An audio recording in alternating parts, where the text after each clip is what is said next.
Bienvenidos a un nuevo episodio de este podcast, El Camino del Mago. El podcast que nos va a llevar del cielo al infierno en un santiamén. Estoy aquí con mi buen amigo Ananda Parvata y nuestro querido guía Irja.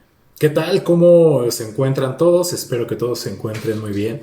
Y como dice mi amigo, pues ya vamos a entrar a otro tema. Esta ocasión, pues hablaremos justamente de entre el cielo y la tierra, ¿no? La diferencia entre astrales y etéricos. Pues ya como tal comenzamos con conceptos de este camino del mago y de esta enseñanza. Vamos a entrar a la enseñanza en forma, ya a los temas que le van a ir dando forma a lo que debemos de saber, los temas que debemos de dominar, para enfocarnos y ubicarnos realmente en donde estamos parados. Les pedimos que abran su imaginación, por favor, traten de conceptualizar todo esto de lo que les vamos a hablar, porque se vienen cosas muy bonitas e interesantes. Bueno, y ya nos habías explicado en otros episodios, tal vez superficialmente, pues a qué nos referimos dentro de nuestra enseñanza como astrales y como etéricos. ¿Qué nos puedes platicar de esto? Si queremos platicar ahora del cielo y de la tierra, entre etéricos y astrales, qué es una cosa, qué es otra, debemos entender que en la realidad solo existe una línea muy fina y por lo mismo muy débil que los separa, y esta se basa más bien en estados de conciencia que dan valor a la mismísima existencia. No estamos hablando del cielo y la tierra corpóreas, ni siquiera del universo conocido, o de lo que pasa en otras estrellas, o de lo que pudiese o no haber vida en otros planetas. Es este el lugar en donde vivimos.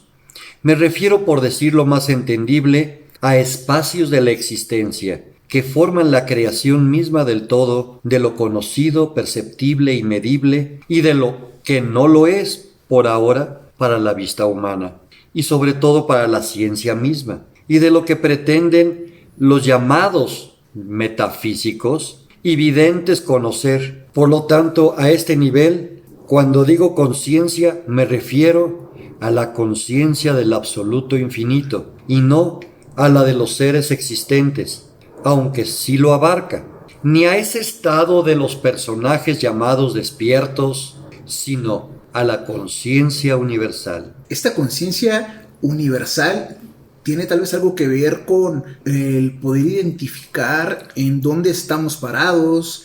Bien nos dice que el cielo, pues no se refiere al cielo azul que tenemos sobre la cabeza, sino tal vez a ese cielo que nos habla la religión, que es a donde van las personas después de trascender como dejar este plano físico después de la muerte, e incluso no se refiere a la tierra que estamos pisando. Estamos viendo que es algo, para los que hayan visto la película de Soul, por ejemplo, que son planos empalmados conviviendo al mismo tiempo y sin embargo pues tienen sus diferencias.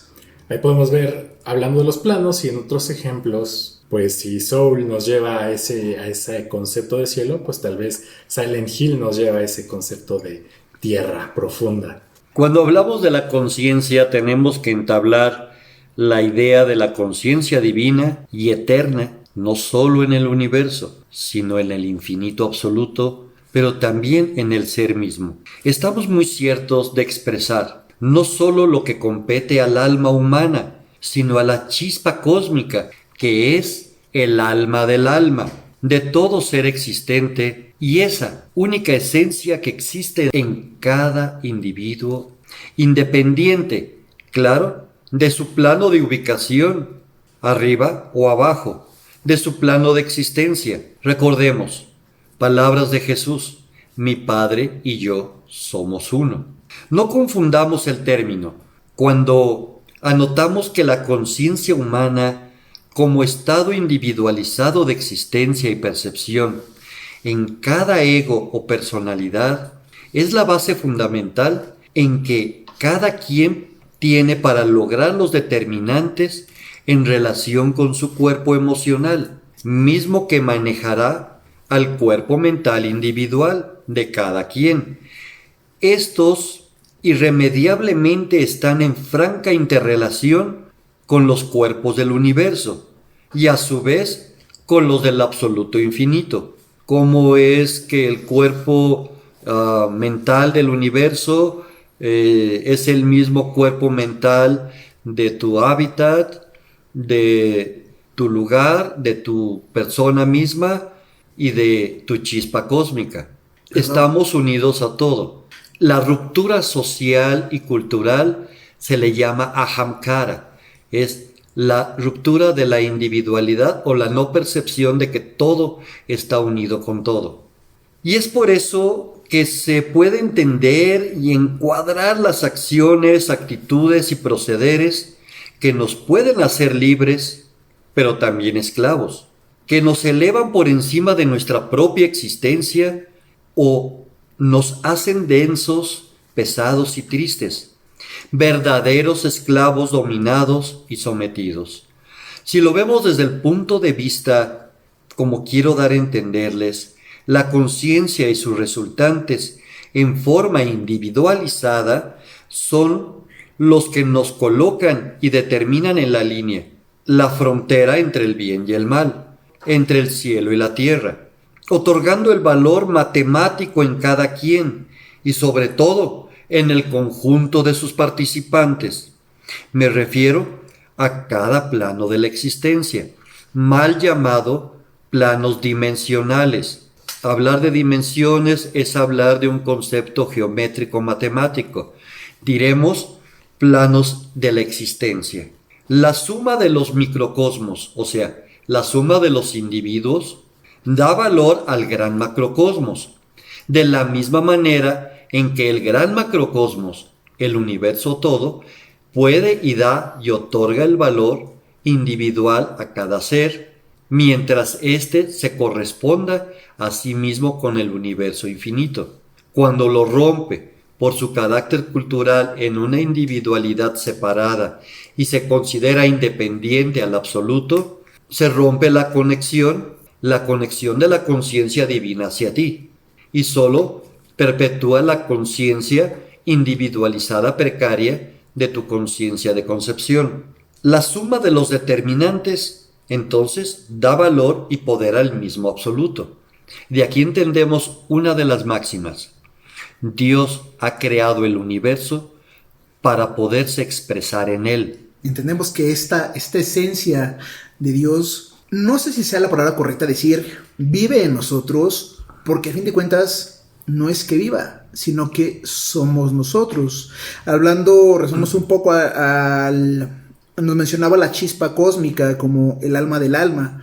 Esto que todos los seres humanos al menos poseemos, desde el recién nacido hasta, por ejemplo, los seres cósmicos más grandes que podemos pensar, hasta los mismos que mencionamos como caídos, en el caso de un Luzbel, por ejemplo, la luz bella o de las chispas más grandes también conocidas, incluso estos malos. Todos estos seres, hasta el más maldito que nos podamos imaginar, poseen esta chispa cósmica. El que tal vez esté recubierta su luz es un tema diferente. Sin embargo, el que alguien sea malo no va a significar que esté desprovisto de esta luz que vamos a llamar luz de Dios, que es la esencia misma de la que está hecha el absoluto. Esta esencia que de su corazón emana y en nuestro corazón vive al mismo tiempo. Nos hablaba así ya de todas estas partes que son parte de nosotros, que nos influencian en diferentes direcciones, ¿no? Desde cuestiones emocionales, tal vez que conseguimos muy puras, egos heridos, necesidades materiales como tal, ¿no? Que también es muy válido tenerlas. Y bueno, aquí retomando lo que nos dice Kumar Aguja, pues la parte divina. Y creo que, bueno, no sé los que nos escuchan cómo lo vean, pero creo que es muy fácil, ¿no? Cuando nos menciona esa parte de nuestro ego, nuestras necesidades, nuestras carencias, pero a la hora de hablar de la conciencia divina, pues si vemos hacia nosotros mismos, no es tan claro. Tienes razón, es claro en la enseñanza. La chispa cósmica habita en todos los seres existentes, tanto los ascendidos, los más elevados, los nunca encarnados, en los seres que viven en los astrales bajos, en nosotros. De hecho, un arcángel, para llegar a serlo, tuvo que haber sido primero humano, en otras eras, en otras épocas. Si por ahora conceptuamos tan solo a los seres humanos en la Tierra, diremos que los seres humanos, ¿quiénes son? ¿Se han preguntado cómo llegamos a la Tierra? ¿Quiénes somos? Diremos que estos han caído a los planos de la materia, porque por lo pronto es lo que nos interesa platicar y entender para resolver cosas muy importantes. Cuando el ser humano, antes de ser humano, ¿recuerdan la alegoría del paraíso cuando Dios los arrojó a la tierra? Ya platicaremos de cómo se crea el ser humano. El primeros capítulos del Génesis te lo explica muy a detalle. Antes de ser humano, nos menciona el Apocalipsis, por ejemplo, en el Apocalipsis 12, del 7 al 9, incluso también, como les repito, en el primer libro del Génesis, en donde se describe que fueron arrojados el diablo y los ángeles al abismo, traduzco, a los astrales, a los planos bajos, y a los ángeles rebeldes a la tierra. Pensemos tantito. ¿Quién existe en esta tierra? ¿Quiénes vivimos aquí? ¿Somos los ángeles rebeldes arrojados a la tierra? Esto nos dice claramente entonces quiénes somos los que habitamos y que tendríamos que encarnar y reencarnar como seres humanos. Como castigo por su intento de violar, ¿qué? ¿Los mandatos divinos? ¿Por tomar la manzana que les platiqué en capítulos pasados? O sea, por tratar de tener conocimiento, crecimiento, evolución y destrezas. ¿Esos fueron los mandatos? O sea, este Dios hipotético, porque para mí lo es, quería tener a la gente, a su creación, inconscientes y sin ningún tipo de evolución. ¿Rebelarse contra el Padre y hacerle guerra? ¿Realmente se le hizo guerra a quién? Observemos, pensemos. Por lo pronto, ahora nos preguntamos, ¿este lugar donde residimos es parte del abismo? Ups, así es. Aunque siempre has pretendido pensar y creer que vives en el cielo rodeado de ángeles y aquí estás bajo el auspicio de la bondad y la fraternidad cósmica universal y que vendrán los seres a salvarte, tal vez, como a bien se estila decir, aquí en la tierra vivimos nuestro propio infierno y no hay más infierno que este. ¿Esto es una realidad? No es del todo cierto. Gracias a la evolución, algo de bueno hay en todo esto. Algo de bueno hay en haber comido la manzana del conocimiento del bien y del mal.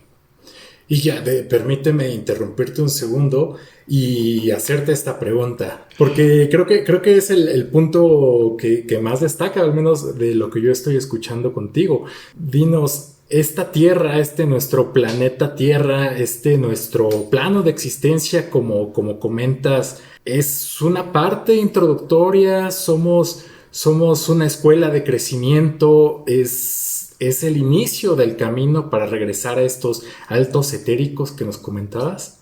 Tengo otra pregunta. He visto que personas cercanas a la enseñanza también dicen, retomando el tema de dónde viene el ser humano, que llegaron en naves espaciales y que esas mismas naves van a venir por ellos. Y bueno, lo que se ha hablado desde años anteriores, ¿no? Sabemos que nada tiene que ver nuestra enseñanza con estos extraterrestres en naves espaciales. Sin embargo, ¿cómo podemos retomar la naturaleza divina que se encarna en la Tierra, como bien dice Parvata? Pues mira, vamos a entender la mala interpretación que se dan a los hechos. Una vez hace mucho tiempo, un médico connotado, un gran anatomista, dijo: el corazón no duele. ¿Qué se ha perpetuado? Mucha gente a la vez repite: el corazón no duele, doctor. ¿Pero por qué me duele cuando me dio un infarto? Para empezar, si lo vemos etimológicamente, corazón son las cavidades que están dentro del cuerpo del miocardio, al que le llamamos corazón. Por lo tanto, una cavidad no puede doler. De la misma manera, cuando hablamos de extraterrestres, significa que no viven en el plano de la Tierra, en estos planos de la materia. O sea, están fuera de estos planos de la materia. Que después los vistan de Mr. Spock y de naves espaciales para llegar, y que luego empiecen a mezclarle que en estas naves vienen los ángeles, y por ahí leí hace poco que hasta el Divino Padre Sanat Kumara viene dirigiendo una constelación galáctica para salvar a la Tierra. Ya son formas de fanatizar o hacer fantasía sobre un hecho. O sea, que mezclaron las películas. No, definitivamente. Unos seres que viven en los cuadros etéricos son extraterrestres. Unos personajes que viven en el inframundo o en los astrales son extraterrestres. No viven aquí. Es una forma fantástica de hacer las cosas. En gran medida es algo que queremos creer, pero claramente podemos percibir que nosotros, los seres humanos, por lo pronto vivimos en un plano perteneciente a los astrales. Y dijéramos, gracias a Dios, en los planos astrales altos. Pero de hecho, fuimos arrojados por rebeldes. ¿Esta es una escuela de evolución? Sí. ¿Todo tiende a regresar al Padre? Definitivamente. Todo lo que va tendrá que regresar. ¿Por qué? Porque Dios se retroalimenta con su propia información. Por eso, el universo y el absoluto continúan en un continuo crecimiento y expansión. El mismísimo Dios, como absoluto, ha creado su creación para retroalimentarse de ella misma. Aquí nuestros amiguitos oscuros van a decir, pero yo nunca voy a regresar al Padre, yo no voy a fundirme. Pero bueno, sabemos que por las mismas leyes universales... Hay otras opciones para no regresar. Pero definitivamente, de una forma o de otra, has de hacerlo. En el mismísimo Pralaya se van a regresar aunque sea. Desde que llegamos en un principio a esta tierra, imaginamos una sociedad cavernícola, ¿sale? Luego, la forma de encontrar el fuego, crear sociedades, guerras, dominaciones, fanatismos, imperios, naciones, guerras, búsqueda de poder. Llega un momento que somos apoyados por ¿qué? ¿Es necesario regresar, como me pregunta Parvata? Se dice que los dioses vinieron a la tierra a enseñar a los hombres y no vinieron en naves espaciales, reencarnaron o encarnaron más bien en cuerpos humanos. Cristo, Krishna, Rama, Buda nacieron de una mujer humana, pero ellos cargaban una chispa. Tal vez habría que platicar de los misterios de cada uno de ellos. ¿Para qué? Porque desean empujar al ser y crear algo bueno y de guía hacia el camino de regreso. Y si se logra algo, ¡qué bueno! La lucha siempre será empujar hacia arriba, aunque la gran mayoría empuje hacia abajo. Recuerdo ahora un dictado de Madre María, Madre de Jesús, en donde dice: Jesús, el Cristo, Hijo mío, no vino a pagar el pecado del mundo. El pecado del mundo lo hizo sufrir. Parece lo mismo, pero no lo es. Para entender y masticar adecuadamente esto, sería bueno que platiquemos algo de la cosmogénesis, sobre todo esta mística de la teoría cristal, y así poder ubicar mejor el conocimiento de etéricos astrales, pero ustedes dirán, ¿lo haremos ahora? Es fascinante esto que nos comentas, y ya acerca de pues cómo viven o vivirían estos seres, cómo se pueden ser malinterpretados como extraterrestres sin que sean grises. Pero como mencionas, ¿no? Creo que es bien importante entender cuál es nuestro plano de la existencia, en dónde estamos, cuál es la plataforma que tenemos, para así comenzar a vislumbrar las diferencias o estos peldaños que nos dan la pauta en este camino de evolución. Me quedo con lo que nos menciona para cerrar del Maestro Jesús, donde dice que sufrió y padeció por los pecados del mundo. Eso lo repiten constantemente y lo vemos en todos lados. Sin embargo, no nos dicen que esa no era la verdadera misión. Ese fue como que el regalo que le dio a la humanidad por venir a enseñarnos, ¿no? Pero bueno, no era su función el venir a pagar nada por nosotros. Pues sí, ya creo que tendremos que continuar con esto en otro episodio, porque claramente esto nos deja mucho de qué hablar. Les agradecemos por acompañarnos en esta nueva emisión del Camino del Mago. Le agradecemos, Irya, amigo Parvata, y los invitamos a que nos sigan en nuestras redes sociales. Pueden compartirnos sus inquietudes, comentarios, dudas, sugerencias a través de nuestras redes sociales, y para localizarlos más rápido pueden utilizar el hashtag de El Camino del Mago. Muchas gracias a todos por acompañarnos. Hasta la próxima.